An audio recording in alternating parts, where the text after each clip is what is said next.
que viene ensamblando por entregas parte de esas piezas que intervienen en esa operación general de desestabilización en contra de nuestro país, y pertinente seguir repasando lo que ha sido el epicentro de esa desestabilización en la Asamblea Nacional, la cual desde el 2016 ha sido una trinchera permanente utilizada por sectores radicales de la oposición para promover ataques políticos, diplomáticos y económicos en contra de su propio país. Así que vamos a ver a continuación la entrega más reciente de Operación Venezuela.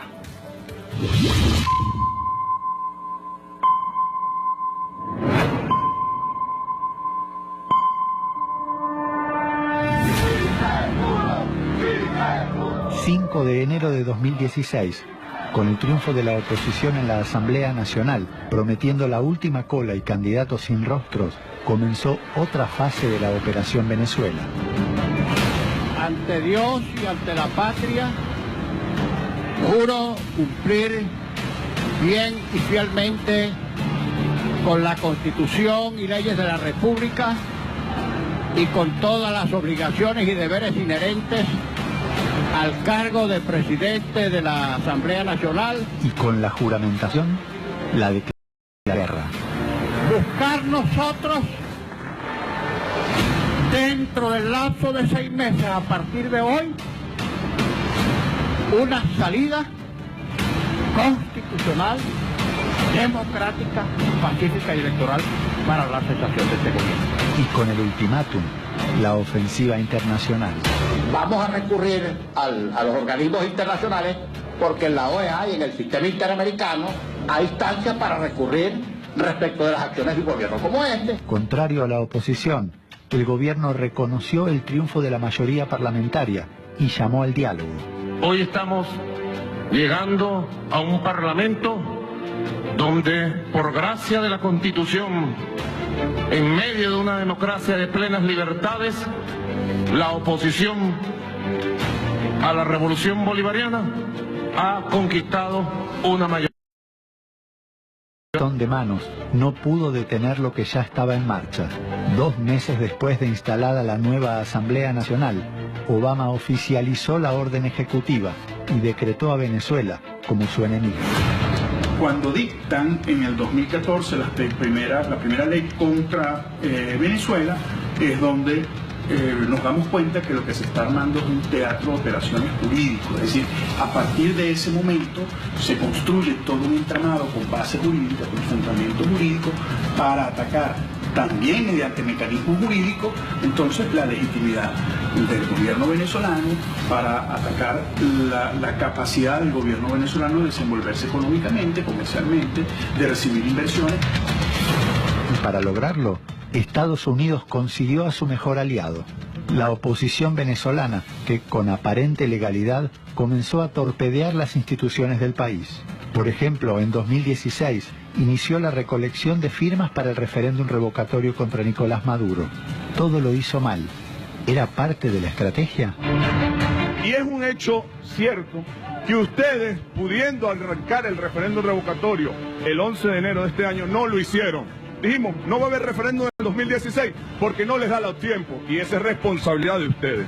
Ahora, a partir de ahí, en abril, cuando se dan cuenta que los tiempos se les están acortando y que ya no les da, empezaron la recolección de firmas. Argumentando que el gobierno impidió el revocatorio, decretaron la ruptura del hilo constitucional en Venezuela, sin ningún tipo de validez jurídica, pero trabajaban para la percepción internacional, para la posverdad.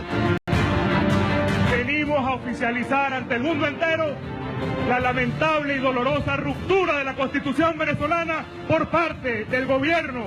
Detectan, ubican un grupo político suficientemente comprometido con la idea de generar en su país un daño a la propia población para lograr, digamos, introducirse,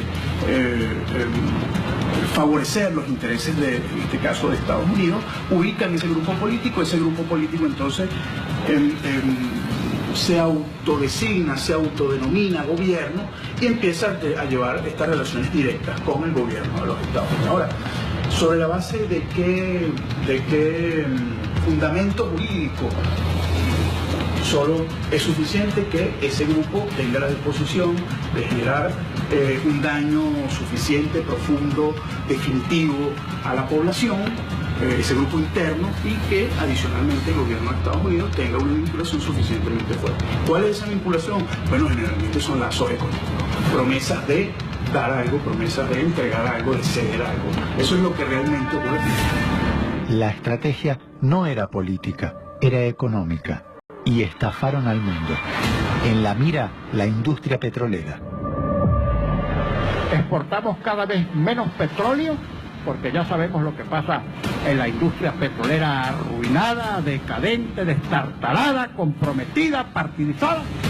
Mientras la oposición debatía sobre PDVSA, ayudaban en su destrucción.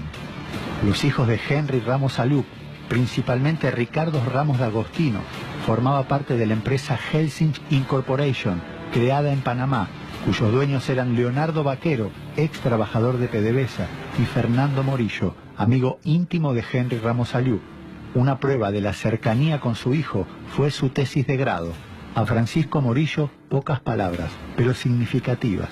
Te dedico mi trabajo de grado porque tú me enseñaste lo que es responsabilidad y madurez. Gracias por haberme permitido ser parte de tus éxitos. Los éxitos eran la penetración y el desfalco de PDVSA.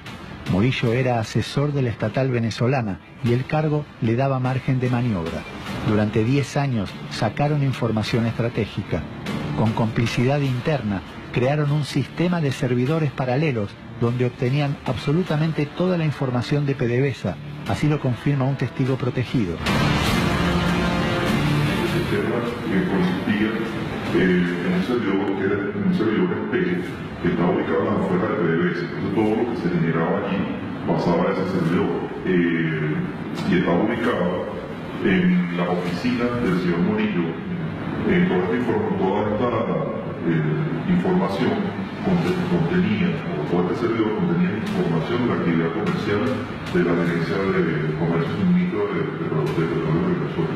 Esos servidores espejos estaban conectados a su vez a un servidor en PDVSA.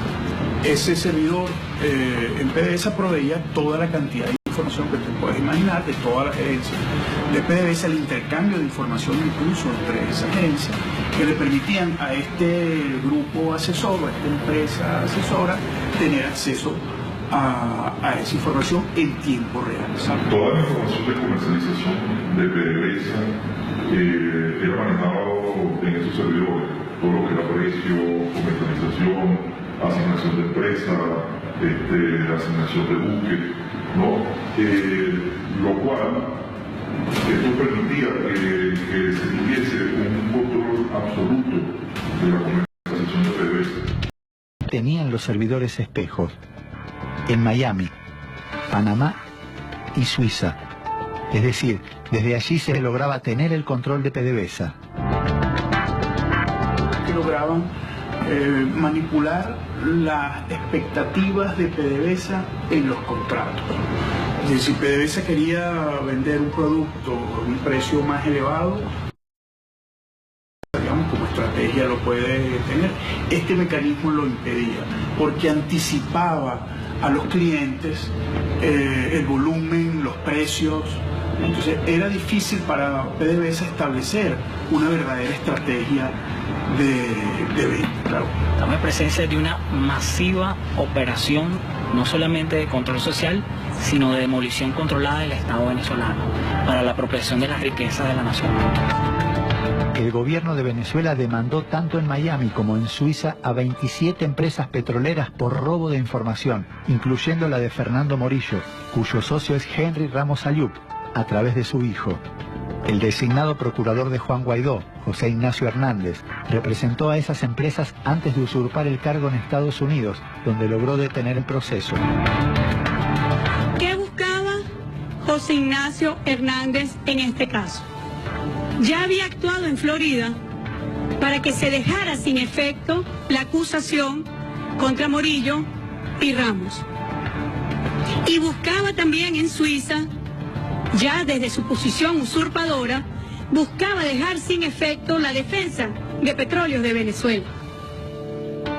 Era el pacto entre Leopoldo López, Juan Guaidó y Ramos Alup. Tendría entonces que preguntarse la militancia de Acción Democrática si este pacto oculto es lo que ha tenido al ex secretario general de esta organización entramado en la vía antidemocrática, evitando por todos los vías la participación política en procesos electorales, a cambio de que su hijo fuese exculpado. Y para eso utilizaron al usurpador José Ignacio Hernández, para que actuara en esos juicios y levantara la responsabilidad del hijo de Ramos Alú. Las piezas del rompecabezas encajan cada día más. Acción Democrática se dividió. Asumió la Secretaría General Bernabé Gutiérrez, quien está participando en las elecciones parlamentarias, y sacó al partido político, uno de los más antiguos de Venezuela, de un callejón sin salida, con el caso de Henry Ramos Alú.